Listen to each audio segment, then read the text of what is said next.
अस्सलाम वालेकुम। मैं दरवाज़ा नंबर 25 के सामने ये मैदान है, वहाँ खड़ा हूँ। और ये आप देख रहे हैं कि जो यानी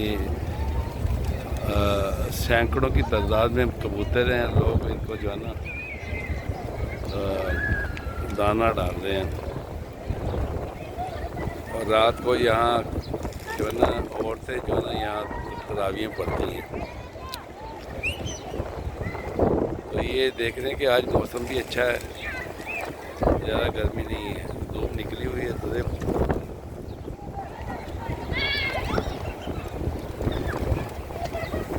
कितनी बड़ी तादाद में कबूतर हैं, बच्चे खेल रहे हैं इनके साथ, कबूतरों के साथ। तो ये जगह हमारे होटल से तकरीबन 5 मिनट के रास्ते पर है।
इन छतरियों के पीछे जो है ना वो जन्नतुल बकी है, और सामने जो है ना ये